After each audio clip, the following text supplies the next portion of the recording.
Little Nena had never liked the river. She would not play in it, would not wade through its shallows like the other children. Even when the dry season came and the river thinned into a ribbon of silver between cracked earth and dying reeds, she would not go near. Her mother thought it odd, this fear that seemed to live inside her like an old memory. "You were born under the water moon," she would say, half chiding, half wistful, as she brushed Nena's thick black hair. "You belong to it." But Nena never believed that. She didn't feel she belonged to anything that shimmered or whispered. The river hissed to her in ways no one else seemed to hear. She would wake at night drenched in sweat, the sound of gurgling water still echoing in her ears, and she would sit rigid in bed, afraid to close her eyes again. From the time she could walk, she clung to dry places. Her favorite spot was beneath the large udala tree near the village square, where the earth was dusty and warm and the wind didn't carry the scent of wet moss. The other children teased her endlessly. "River baby afraid of rivers," they would sing. "Maybe she belongs to the fire instead." Her Aunt Adise found it foolish. "It's only water," she said once, snapping a yam in half as she prepared dinner. "If she doesn't learn to fetch it herself, how will she survive when she grows?" Nena's mother tried to argue, but Adise was the eldest sister. And when she made up her mind, it stayed made. So it was on one of the hottest afternoons of the season, the kind that made sweat bead on even the youngest brows and chased birds into silence, that Aunt Adise handed Nena a clay pot and said, "Go to the river. Your mother is not here to baby you. You are 8. You have 2 legs. Bring back water." Nena's stomach twisted. The pot was large, heavy even when empty. The path to the river cut through the forest thicket and wound past the termite hills and strange trees with bark that bled when scraped. Her mouth opened to protest, but Adise had already turned her back. The pot felt cold in her arms as she stepped out, the sun baking the path beneath her feet. She walked slow at first, hoping someone might call her back. But no voice came. Only the buzz of cicadas and the caw of a distant crow. The trees grew taller, thicker as she neared the bend. And the air grew cooler, not refreshing but wrong, like standing too close to a mouth breathing secrets. By the time she reached the river's edge, her hands were trembling. The water was wide and still, the color of smoke. No other children were there. No women washing clothes. It was strange, the kind of strange that made your neck feel watched. She stepped closer, dipping the pot near the edge. The water didn't ripple. Instead it pulled, gently then firmly, as though reaching for her. Her hands trembled. She jerked the pot back, sloshing a bit of water onto her feet. And then, she heard it. Her name. Not shouted. Not spoken. Whispered, from the water itself. "Nena." She froze. The pot slipped from her fingers and rolled onto its side. She turned to run. But her legs buckled beneath her. The ground had turned soft, like sponge, like damp cloth. It swallowed her knees as she scrambled, crawling backward. A shape stirred in the water. Not a fish. Not a log. Something upright. Watching. She screamed. But the scream never left her mouth. Back in the village, the sun fell behind the trees. Chickens settled. Fires were lit. And Adise stirred her stew, unaware that the clay pot hadn't come home. By nightfall the shouting began. The mothers called her name.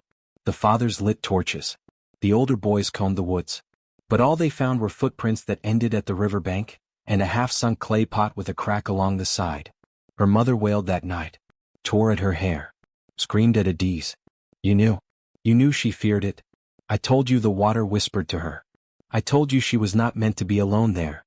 But Adise said nothing. She never spoke of that day again. Time passed. Seasons turned. But Nena did not return. Her mother refused to hold a funeral. "No body, no burial," she said, her voice hollow. "No grave for a child who may still breathe." The elders warned her gently, "Let the ancestors carry her, lest your grief call back something else." But she would not listen. And then the strange things began. First it was the river itself. It stopped flowing. Not completely, not at once. But slowly, as though it too had fallen into mourning. The fish disappeared. The frogs silenced. Even the dragonflies, once thick as a veil across the reeds, were gone. The water thickened. Took on a color like old oil. Women stopped washing there. Children were forbidden near it. Then came the dreams. A young boy in the village, Emeka, who used to tease Nena the most, woke up screaming one night. "She was standing in the river," he sobbed. "Calling me." She didn't blink. He refused to sleep for days afterward, swearing he'd seen her face beneath the surface when he passed the river at dusk. "She had no reflection," he said. "Only water where her eyes should be." More dreams followed. More children swore they saw her. But none could say what exactly she was. Some said her skin looked like glass. Others said her feet never touched the ground. All agreed on one thing: she was not the same. One night, Nena's mother heard dripping in the corner of her hut. She lit a lamp and followed the sound. A puddle had formed, fresh, cold water in a perfect circle. And in the middle of it lay a small shell. The same kind of shell she had placed in Nena's hair on her 8th birthday. She picked it up and wept. The next day she walked to the river alone. The villagers warned her not to. She didn't listen. She sat at the edge from morning to nightfall, singing the lullaby she used to hum while combing Nena's hair. When she returned, she said nothing. But she began placing bowls of water at her doorstep each evening, fresh, clean, untouched. Some mornings the bowls were empty. Others held strange things: river stones shaped like hearts, pieces of sea glass, feathers from birds not found in their region. The whispers returned. Children began to speak in their sleep. Words their parents didn't understand.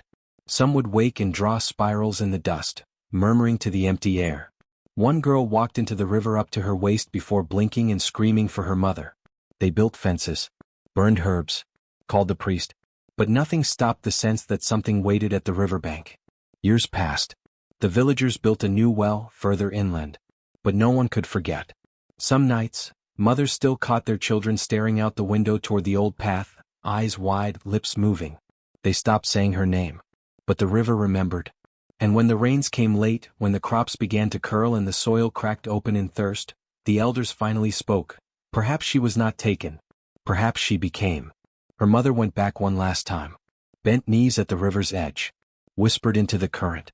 If you are still mine, send me a sign. That night, a new shell appeared in her bowl. Still wet. Still warm. And somewhere, far beneath the surface, the water whispered, Nena. It happened just before the rooster crowed. The wind that night had been restless, shaking doors and tossing dry leaves in swirling fits around the compound. The family slept lightly, if at all, especially her mother, who had fallen into the habit of waking before sunrise, listening for footsteps that never came. Until this morning. The knock was soft. Too soft to wake anyone else. But it stirred her mother instantly, like a song only she could hear. She rose from her mat, heart thudding so violently she pressed a hand to her chest. The night had given way to that pale, uncertain gray of dawn. And something in the air felt full. Not quiet, not loud. Just full, as though someone else was breathing too close. She opened the door. And there stood Nena. Barefoot. Shivering. Her blue wrapper clung to her body, soaked through but clean. No tears, no dirt, no leaves. Not a trace of time or the forest. Her arms hung at her sides, fingers curled, palms raw with cold. Water dripped from her chin, but her hair was dry. For a moment, neither of them moved. Then the mother dropped to her knees, arms flung wide, a cry splitting from her lips, not of joy, but relief so heavy it cracked the morning silence in half. My child, she whispered. My water moon child. Nena did not respond.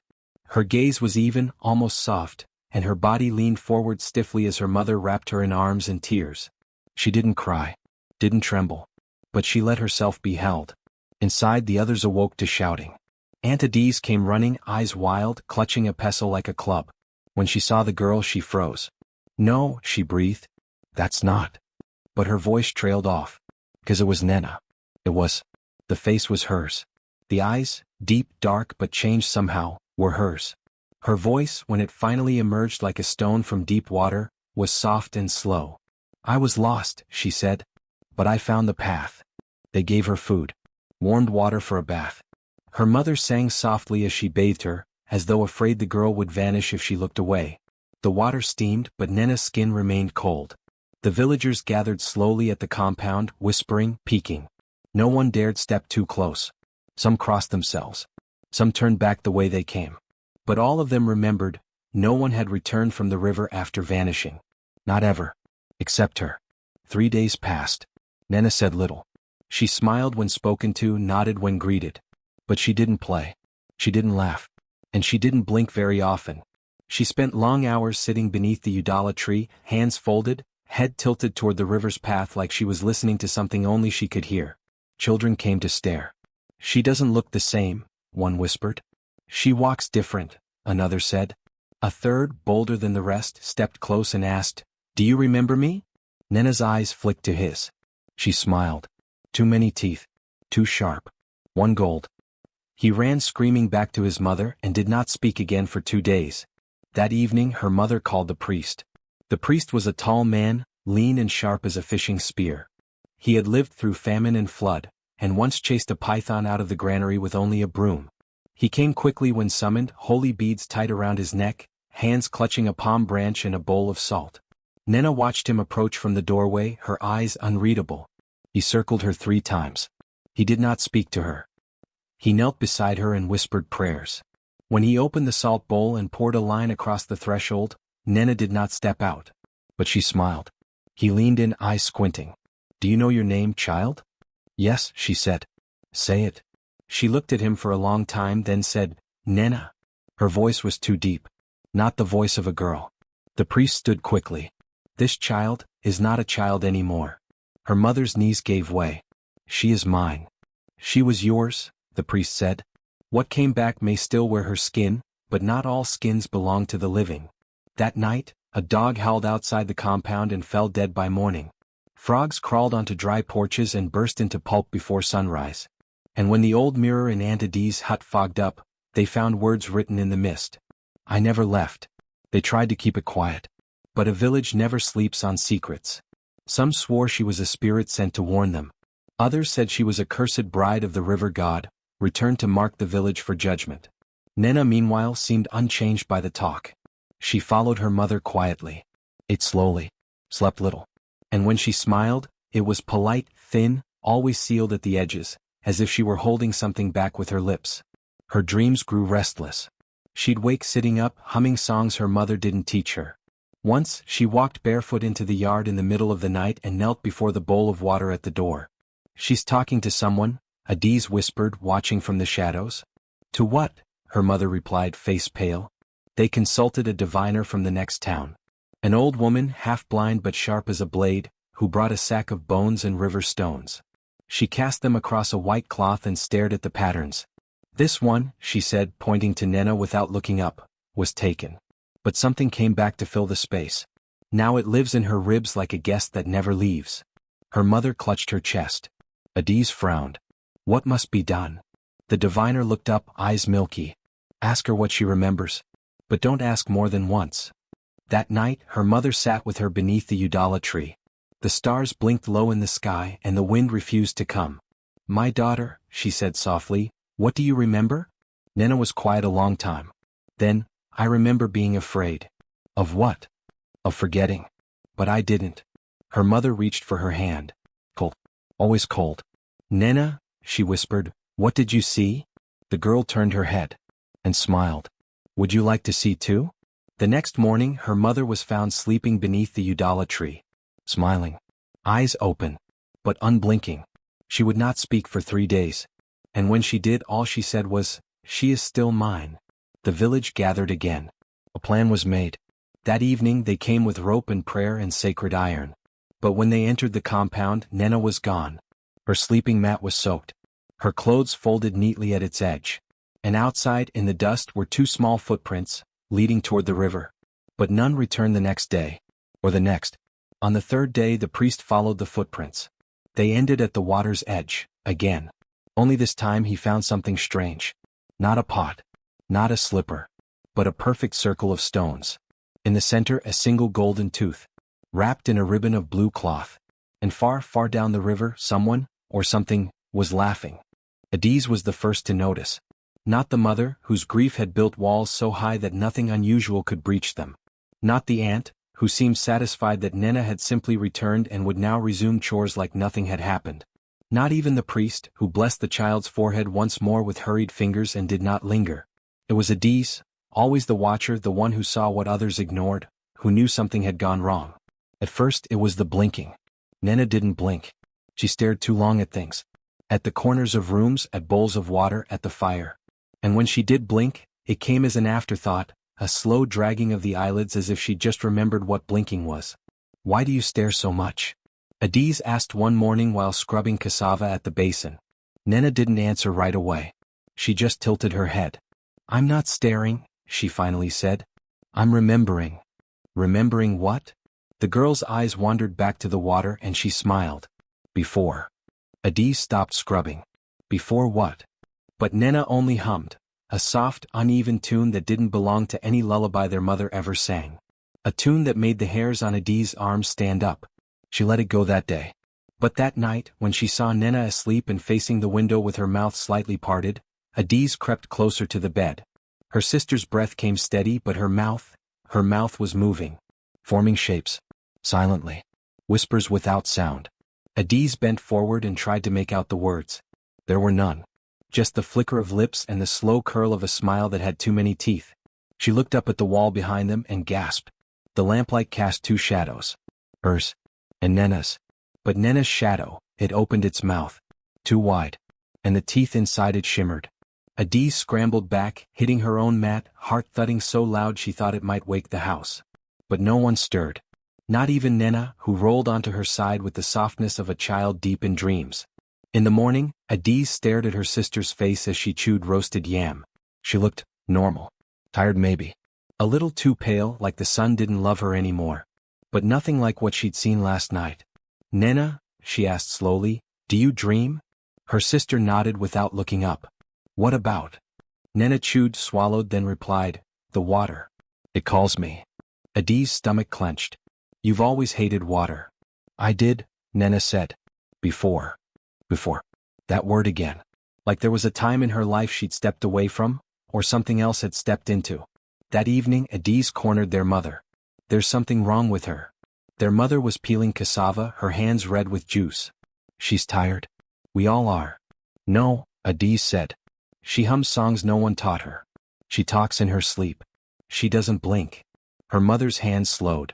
She stares at bowls of water like she's listening to them, Adiz whispered. That made her mother freeze. Just for a second. Just enough to notice. You're imagining things, she said sharply, returning to the peeling. She's back. That's all that matters. Let her rest. Rest. As if that was the problem. As if whatever had come back with Nena only needed a warm mat and kind words to settle down. But Adiz knew better. She started watching closer. She noticed how Nena walked barefoot even when the ground was littered with gravel. How dogs crossed the street to avoid her. How the water in the basin would still itself when she approached, like it was holding its breath.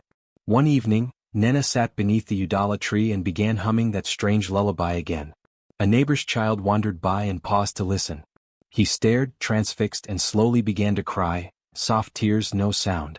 When his mother came running, she yanked him away, glaring at Nena like she'd done something unforgivable. Later that night, Adiz found small fish scales on the hem of Nena's wrapper. You haven't been near the river, she said. Nena looked up. No. Then how? Maybe the river came to me. That night, Adiz didn't sleep. She sat upright, her mat untouched.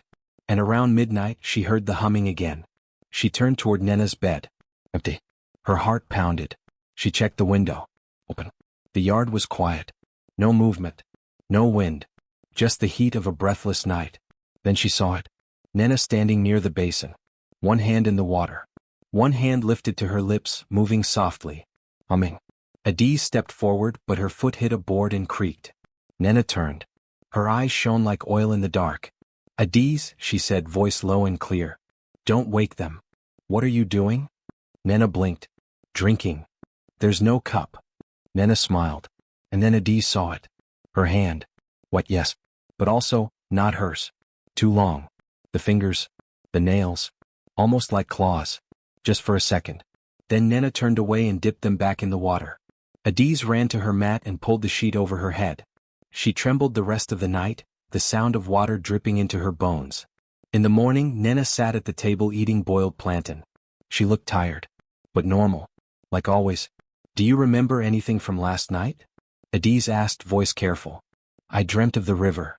What did it say? That it missed me. A silence hung between them. Then Nena added, it wants me to come back. To where? Adiz asked, almost afraid. Nena paused, then shrugged. I don't know the name. But it's deep. That evening, Adiz walked the entire village, gathering stories. She visited the oldest women first, the ones who remembered the river before the dam was built. She asked about spirits. About girls who returned from water. Some refused to speak. Others just crossed themselves and turned away. But one old man, nearly blind, called her over. She smells like algae, he said without prompting. like stone and bone and old river songs. Adis stared. Keep her from the well, he warned. The dead don't like to be called. And something's calling her. That night, Adis locked the water basin in the cupboard and hid the key. The next morning it was gone. And the basin was back in place, full. She found another gold tooth beneath Nena's mat. And a trail of damp footprints leading to the Udala tree. She began writing everything down. Every sound. Every moment. Every strange hum or phrase. She drew the shapes Nena traced on the floor when she thought no one was watching. She copied the pattern of wet footsteps. She kept it all in a woven journal and buried it beneath the ash pile behind the house. When she found a second tooth, this one shaped like a tiny fong, she buried it beside the first. But the next morning both were gone. Replaced by a single red scale. Nena's eyes had turned darker. And when she hummed, the glass in the windows shook. Adis didn't ask questions anymore. She just watched. And waited. And prayed. Because deep down she knew this wasn't about the girl who'd gone to fetch water. It was about the thing that came back. Adis had looked at the jug 100 times since Nena brought it back, soaked, clutched in her hands like something more precious than water. Everyone else had been too grateful for her return to ask questions. Her mother had cried and cradled her. Her aunt had poured out the water into the basin, wiping the jug with hurried hands. But Adis had watched. Always watching. It was just an ordinary clay jug. Hand-molded, round-bottomed, with faded red glaze along its lip. But there was a wrongness to it. Not in its shape or its weight, but in its silence. Water jugs creaked and settled. They breathed with heat. They gave off that faint, mineral scent of riverbed and sun. This one didn't. It was quiet. Too quiet. And it smelled faintly of something else, not the sweetness of water but something sour, metallic and old. Adis waited until the others had gone to sleep that night. She carried the jug to the corner of the yard, away from the glow of the hearth, and knelt beside it in the dark. With the lamp burning low, she turned the jug slowly in her lap, running her fingers along every seam, every scratch. And then there, near the bottom edge where the clay met its curve, something sharp bit into her thumb. She jerked back. Blood welled. Then she peered closer. There, half-wedged in the fired clay, was something that didn't belong. A sliver of silver, no larger than a fingernail, pressed into the curve like it had melted there. She fetched a knife and worked it loose, carefully. It resisted at first. Then with a soft pop it came free, and Adis realized it wasn't metal at all. It was a fish scale. But not like any she had seen. This one shimmered not just with silver, but with iridescent red and blue, like oil on water. And on its surface, etched so finely she had to tilt it to the firelight, were symbols, strange ones curling like script and spiraling toward the center. Adis' hands trembled as she held it. Her heart thumped, heavy and loud in her chest. She didn't recognize the symbols. But she understood them. Not with her mind but in her bones. She wrapped the scale in a cloth and slid it into the pouch she wore around her neck. That night she did not sleep. And around the 3rd hour, when the village was deepest in silence, she heard it. A voice. Soft. Whispering. Coming from the jug. She sat up in her mat, breath caught. The jug was still on the shelf across the room where she'd left it. No one else stirred. Nena lay on her back, breathing evenly, mouth slightly open. But Adis could hear it. As if the jug itself had lips. Not all who fetch return, it whispered. Some are borrowed. Some are built. Adis froze. The voice wasn't male or female. It was like the wind through reeds, like stones clinking underwater. Who's there? She whispered. The jug was still. But the voice came again. She was afraid of the river. Because the river remembered her. Adis' skin went cold. She was not taken. She was remade. The jug fell silent. Adis didn't dare move for minutes. Her mind reeled. She stared at Nena's still form, half expecting her sister to rise and turn, eyes glowing, mouth full of fish scales. But Nena didn't stir. Only the jug whispered. And it had more to say. Over the next few days Adis returned to it. Always at night. Always when the world was too quiet to trust. Sometimes it said the same things. Not all who fetch return. Other times it offered new riddles. She crossed before she learned her name. Now something else answers. She walks on land. But her soul floats. She is one voice. Worn by many mouths. The words made Adis dizzy. They didn't make sense. But they felt true. Each one carved a little more understanding into her mind, like the script on the fish scale. One night Adis dared to ask it, who made her? Who took her? And the jug answered, she was born twice. Once from your mother. Once from the deep. The jug grew colder after that. She began finding condensation on it in the mornings, even though it hadn't held water in days. Once, a single droplet fell from its lip onto the floor, and when Adise touched it, her fingers stung. She began to fear the jug. But she couldn't let it go. Not when Nena was changing more each day. The humming had grown louder. The smile sharper. And now the houseflies avoided her. They clustered near others, buzzed near the pots and fruit. But they never landed on Nena. Adise watched her one afternoon, standing barefoot in the sun, turning her face to the wind. "You're not cold?" she asked. Nena shook her head. "It's never cold when you've been in the deep." Adise flinched. "What do you mean?" Nena smiled. "Do you remember drowning?" she asked softly. Adise blinked. "You didn't drown." "Didn't I?" Nena looked up at her. "You weren't there. You came back." "I came, differently." That night Adise didn't sleep. She sat by the jug, wrapped in her shawl, listening to the whispers pour like fog. "She wears the face," it said. "But the voice is borrowed. She hums to remember the way back. She dreams of tide and bone." Adise wept. She didn't know what to do. Who to tell? No one would believe her. And yet, when she touched the fish scale again that night, it was warm. Alive. She dreamed of the river. She dreamed of shadows moving beneath the surface. She dreamed of a girl who looked like Nena, but with too many fingers, and eyes that floated where her face should be. In the dream the girl held out her hands. "You call me back," she said. "No," Adise whispered. "I didn't. But you remembered." Adise woke with blood on her tongue.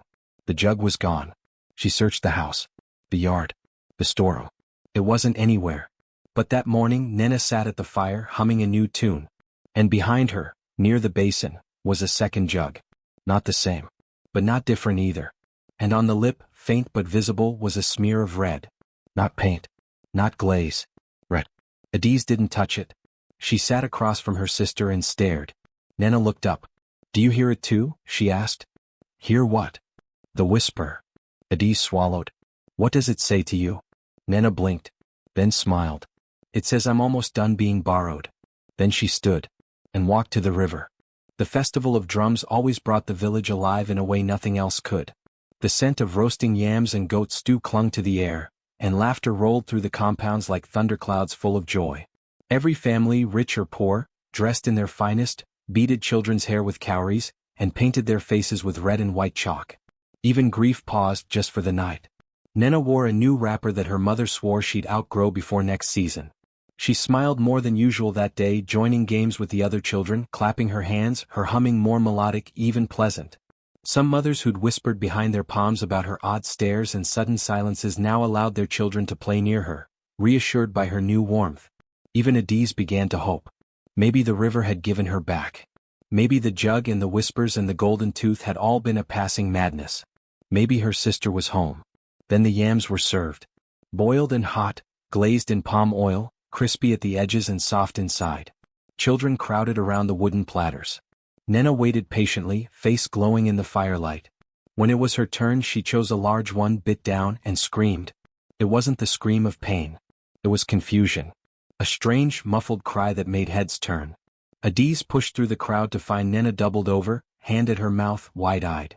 "What happened?" their mother asked, already reaching for her. I bit something," Nena mumbled. Adise helped her straighten. Blood tinged her lips. Not much. Just a drop. But what made everyone freeze was what lay in the discarded yam on the ground. A tooth. Not loose.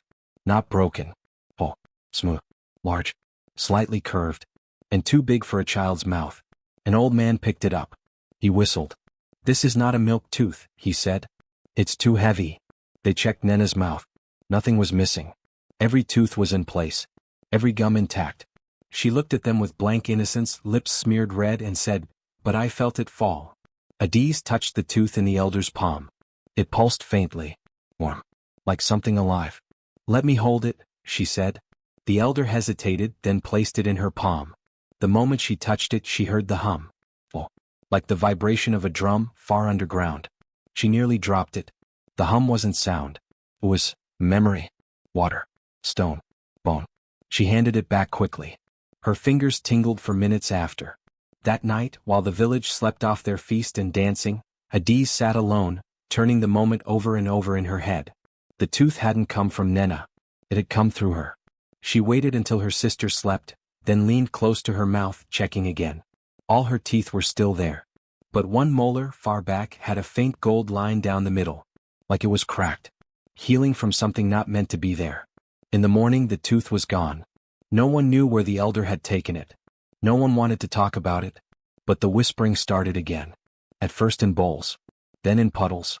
Adiz heard the sound of clinking teeth at night, as though someone were chewing on stone. One morning she found Nena sitting in the yard, mouth wide open, humming with her jaw still. Teeth vibrating. Adiz pulled her away, took her behind the hut. "Tell me what's happening," she said.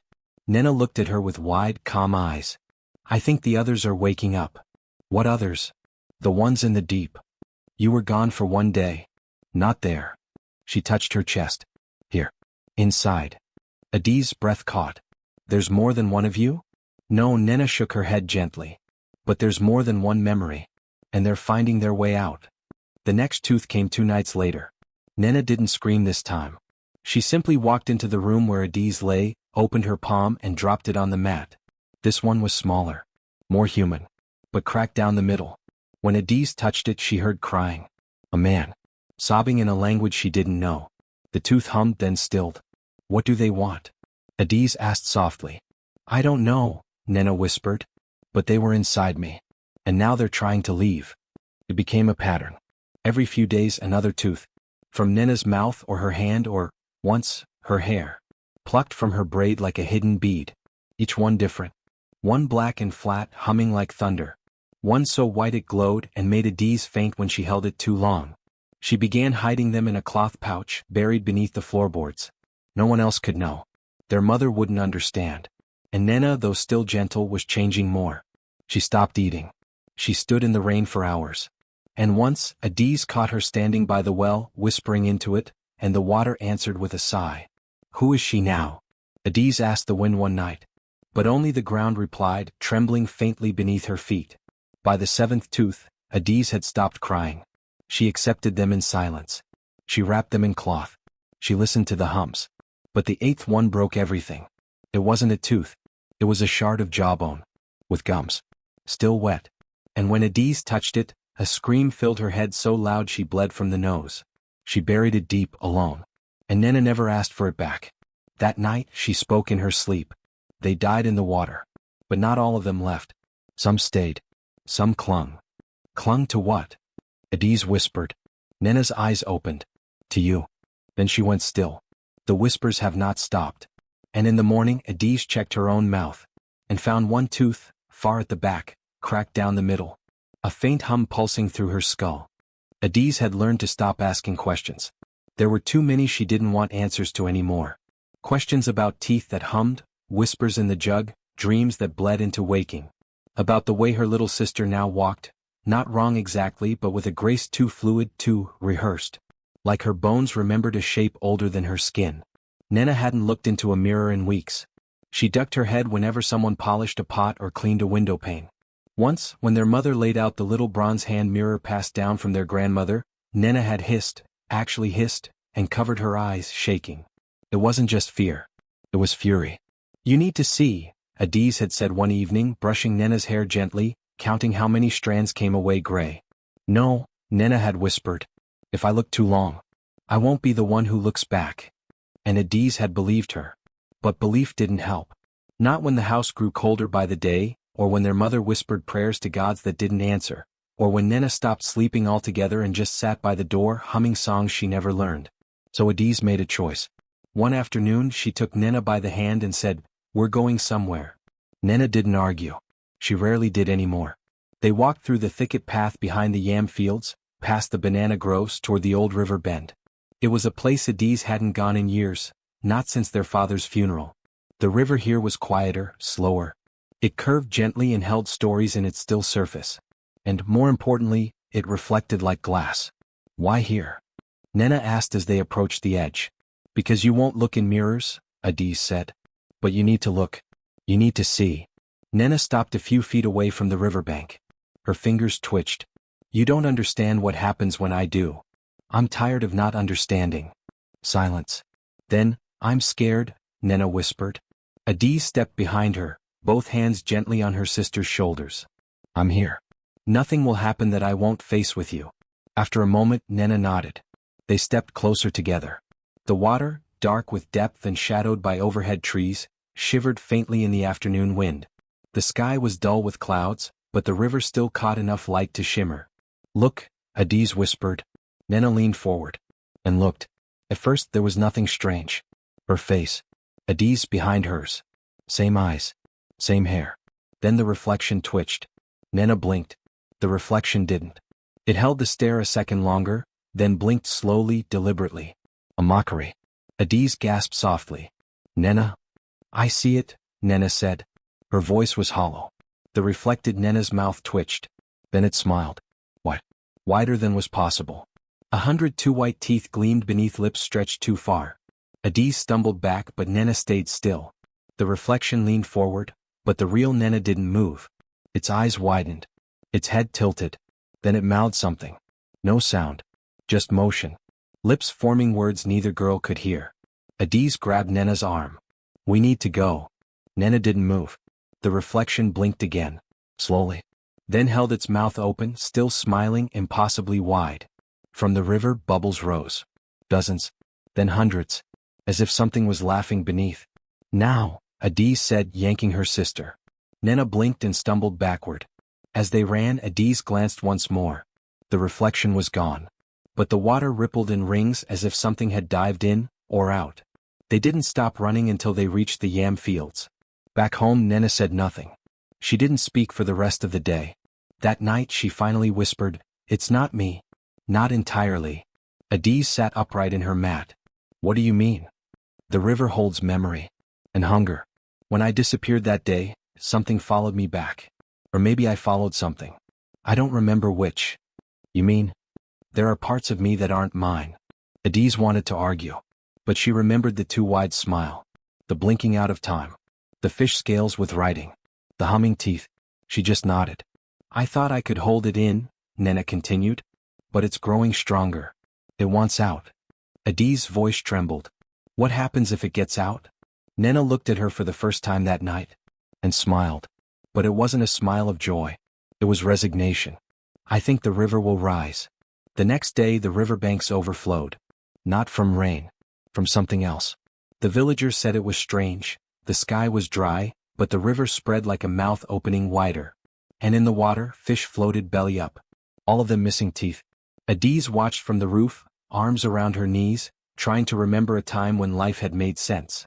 Later that week, Nena's reflection appeared again, this time in the family's cooking pot. No one else saw it. But Adiz knew. The smile. The blinking.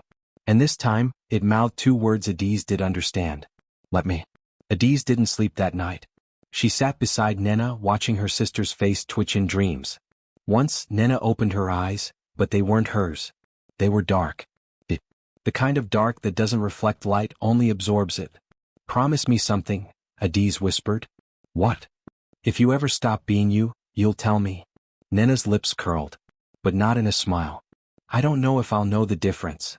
And Adiz wept quietly until dawn. In the weeks that followed, more strange things happened. Animals avoided their house. Children cried when Nena passed. Mirrors clouded in her presence. And the river kept rising. The elders called for cleansing rites.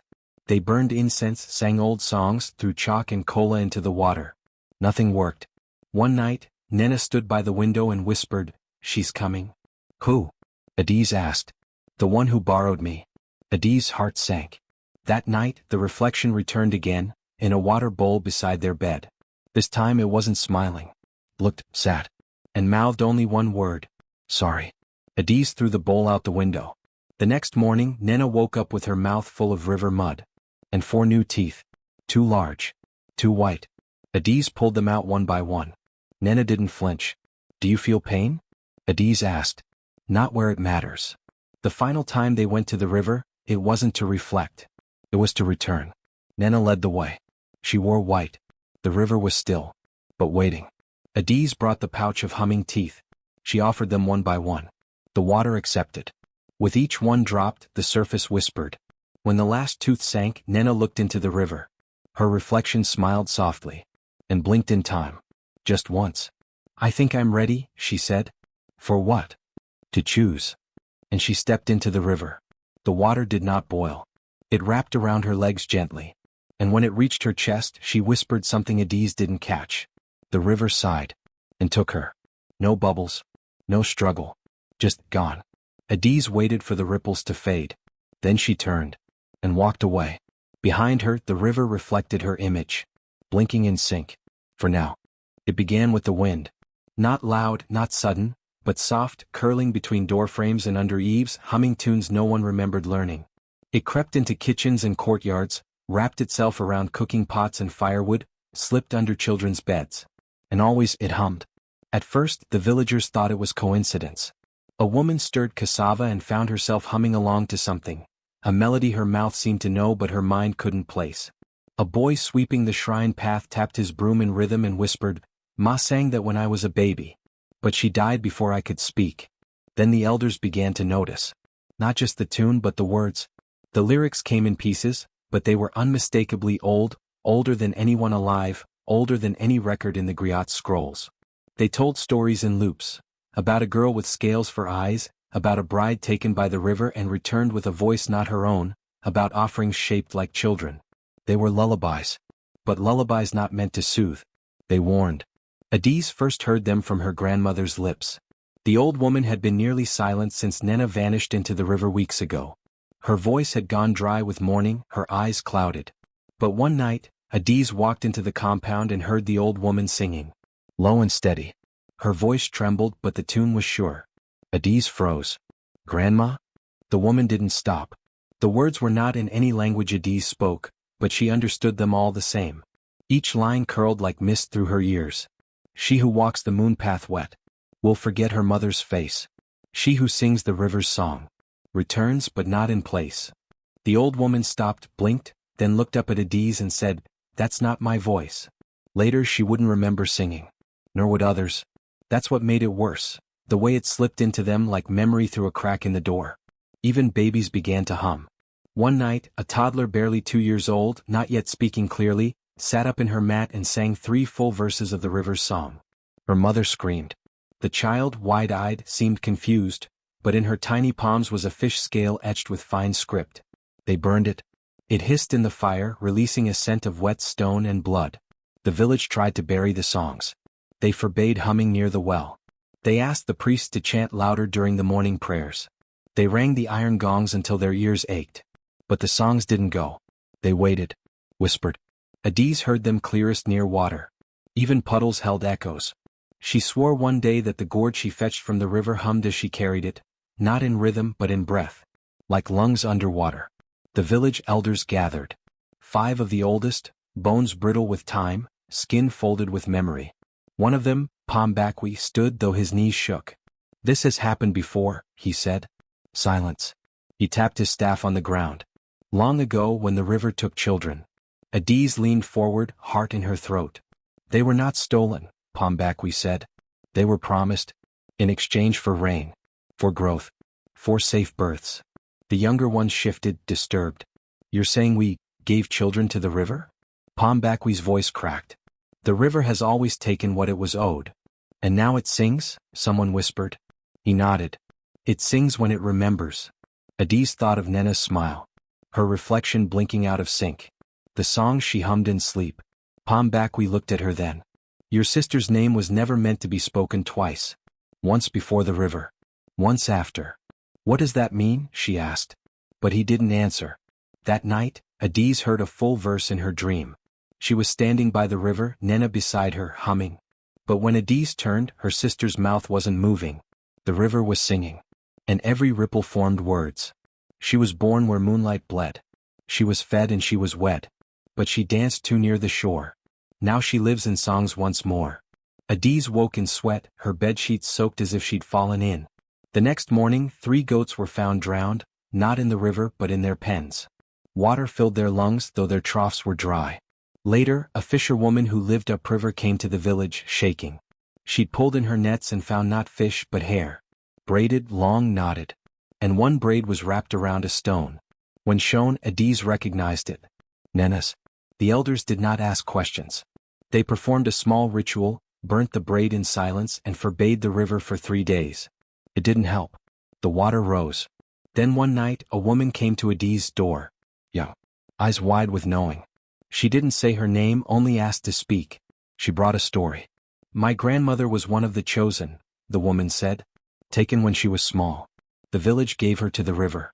She came back, but not alone. What do you mean? Adiz whispered. She carried things in her voice. Memories, names, promises. The woman's eyes flicked toward the bowl of water by the mat. It rippled though no one touched it. Sometimes water gives you back, she said. But never whole. Never clean. Why my sister? She was afraid of it, wasn't she? Yes. The woman nodded. That fear was a warning. She remembered something. From before. The river doesn't just take, it waits. It watches. Adiz swallowed. And the songs. They are how the river calls what it's owed. And when we sing them, we answer. The woman left before dawn. Adiz sat by the river later that day alone. The song still came. Clearer now. Not whispers but voices. Lining up in her mind like beads on a string. Each one a story. Each one a child. Each one a name lost. She sang one verse aloud. The wind stopped. The river stilled. Then, it whispered back. But not in words. In feeling. It pressed on her chest, cold and soft. Like a hand pulling. Adiz stood and walked home. The next day, she found her voice humming without her permission. She slapped her mouth, startled. It stopped. But not before Nena's name slipped through. Just once. Just soft. The jug in the corner cracked. Not shattered, but split clean down the side. Inside it, water spilled in perfect rhythm. A beat. The song. A lullaby. One that ended with the same line each time. Asterisk, she is not gone. She is the tide. Asterisk. That night, Adiz stood at the river again. She opened her mouth. And let the river sing through her. She didn't know what the words meant. Only that they weren't hers. But they were true. The next morning, the village awoke to find the river had receded, not in drought but in distance. It had moved, shifted its course, leaving its old bed dry. And in the center of the old river path, a circle of wet stones remained, with a single braid in the middle, still dripping, still humming, and the air above it whispered just once. Asterisk, you gave her. Now we keep her. Asterisk. No one touched the braid. They built a fence around the dry riverbed. A shrine. A silence. But the songs kept coming. Old ones. Older than names. And Adiz she never sang again. But she always listened. Especially near water. Especially when it was still. The village square had always belonged to the children once the sun dipped low. They ran barefoot across the dusty paths, shouting, laughing, daring each other into games they half understood. That evening was no different, until one boy, bold with too much sugar and too little caution, pointed at Nena and sneered. River rat, he called her loud enough for all to hear. She stood alone, arms slack at her sides, eyes unreadable. The other children turned toward the sound, then toward her, waiting. You sleep with fish? The boy said, grinning wider. You were drowned and came back with bones in your belly. Nena said nothing. Her shadow shifted strangely in the orange light. Adiz had warned her to stay close, but Nena had wandered toward the mango tree where the others played. The boy, Obina, puffed his chest, encouraged by the uneasy silence of the group. He took a step forward.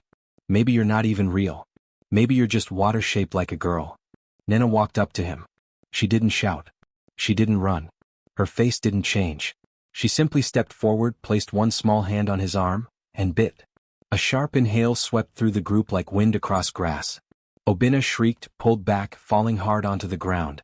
He clutched his forearm, howling, writhing, but when the nearest children ran to him, there was no blood. No broken skin. No swelling. Only an imprint, rising slowly across his skin like steam on glass. Not one bite mark. Many. Too many. The impression of dozens, no hundreds, of tiny teeth, all curved, fine-edged, arranged like the mouths of fish or eels. They shimmered faintly like scales under moonlight, then faded into his skin, leaving nothing behind but silence. Obina didn't speak again that night. Not when the other children ran to get the elders. Not when his mother wept and rubbed camphor over his skin. Not even when the priest pressed salt to his tongue and asked who had cursed him. He simply stared. Eyes wide, mouth slightly open as if caught between breaths. Nena had already gone home by then. She walked through the village path barefoot, her hem damp with dew, humming something low and tuneless. When Adie saw her come in, she asked where she'd been. Nena looked at her and smiled. Playing. Adie's didn't ask more. But she stayed up that night, listening. The next day Obinna still didn't speak. He ate nothing. Drank only water from the jug his mother fetched from the stream, though he flinched each time it touched his lips. On the third day he opened his mouth. But he didn't say his name. He didn't greet his mother or his siblings. He sang. Not like a child would sing. Slowly. Carefully. Each note placed like a foot on unfamiliar ground. The song was the same one Nena hummed when she brushed her hair. The same one she whispered near bowls of water when she thought no one listened. The same one Adie's had heard in her own dreams, the lullaby that curled through sleep like steam. He sang it in full. Even the parts that had no words. Just rhythm. Just breath. Obinna's mother screamed and fled the house. The neighbors came, holding salt, carrying lanterns, asking questions no one wanted answered. But the boy kept singing. The priest was summoned again. He anointed Obinna with ash, placed iron around his neck, and asked Nena to come forward. She stood in the doorway, her eyes on the floor. Why did you bite him? The priest demanded. She looked up, lips parted, then shrugged. I was hungry, she said. The priest recoiled, clutching his charm. Hunger for what? Nena didn't answer. Obinna stopped singing, then turned his head toward her and smiled with a mouth too wide. It wasn't the expression that chilled the air, it was the silence that followed. The way every breeze seemed to pause, every insect quieted, every tree stilled. They locked her inside for 2 days after that. But no one dared touch her. And every night, from behind her bolted door, they heard her humming. Water songs. Ones even the elders didn't remember. And sometimes from Obinna's house the same tune would float out too, sung not in fear, not in pain, but in perfect eerie harmony. The river had always frightened Adie's, though she never admitted it, not even as a child, not even when Nena clung to her, crying whenever the wind carried the scent of it. The water was too wide, too dark. It swallowed light the way a mouth swallowed breath. But now, with her sister no longer her sister, Adie stood barefoot at its edge, her feet sinking into the wet mud, and whispered, "Give her back." The river said nothing at first. Only the soft rush of current, the chirp of frogs, and the distant rustle of birds moving through the reeds. She waited, kneeling, her fingers clenched tight around the braid of hair she had found again, placed on her pillow like a gift, like a threat. Nena's braid. And yet not quite. The strands had shimmered faintly in the dark, as though kissed by moonlight from beneath a lake. "Please," she said again, voice catching in her throat. "Whatever she is now, I know she's not the girl who used to cry when her feet touched cold water. I want that Nena back." A wind stirred. The river surface rippled. Then something broke the surface near the middle, soft and small. A trail of bubbles rose, followed by bone fragments, tiny, delicate. A knuckle. A sliver of jaw. Something that might have once been a rib. Adie's gasped, reaching without thinking, but the fragments drifted back just out of reach. The current swirled tighter, almost in a spiral, and a voice, no louder than breath, rose from the water's churn. One mouth for another. She blinked. What? The water spun, bubbles rising faster. The voice came again, clearer this time, but it didn't sound like one voice. It sounded like many, layered and distant, yet urgent. One mouth for another. Adie's looked down at her hands. She thought of Nena's smile after she returned, the wrongness of it, too wide, the strange gleam of the gold tooth. She thought of Obinna's bitten arm, of the song he sang without knowing how. She thought of her sister's silence, the humming that seemed older than language. And she thought of the real Nena, the one who used to sneak yams from the cooking pot, who danced barefoot in the rain, who once begged Adie's to teach her how to braid her own hair. "I don't understand," Adie said, her voice trembling. The river gurgled. The bubbles rose higher. Then stilled. And in that stillness, a strange certainty filled Adie's. It wasn't a command, not quite. Not a threat either. A bargain. The kind rivers made when they still remembered the taste of names. She cupped her hand, drew in a breath, and dipped her fingers into the water. It stung, but only for a moment. She whispered, "Take mine." The river took it gently. It pulled the sound from her throat like a thread, long and silken. She didn't scream. She didn't cry. She simply sat still, tears trailing down her cheeks, and watched her voice vanish into the current. When it was done, she rose. The trees no longer swayed. The sky above her felt closer, like it had bent toward her, listening. She turned, heart pounding, and walked home without a word. That night, Nena stood at the foot of her bed. Adie stared at her in the dark. Nena's eyes were open. Her mouth was closed, but something behind her eyes had shifted. The blankness had softened. The strange hum that always seemed to cling to her like mist was gone. Nena blinked once, then twice. And then, slowly she spoke. "You were always braver." Adiz wanted to speak. To shout. To hold her sister and demand what had happened, where she'd gone, who she was now. But she couldn't. Her mouth worked. Her lips parted. No sound came. And yet she didn't feel empty. Because the girl in front of her, her sister, had tears running down her face. Real ones. Not water, not tricks of light. Tears. Nena knelt beside her, taking her hand. Her voice, now clear and trembling, whispered, "I heard you, even when I was far. The water kept me, but you called." Adiz smiled. Just a little. Then she squeezed her sister's hand tight. And though the house remained silent, it no longer felt hollow. Because silence given was not the same as silence stolen. And the river at last had returned what it borrowed.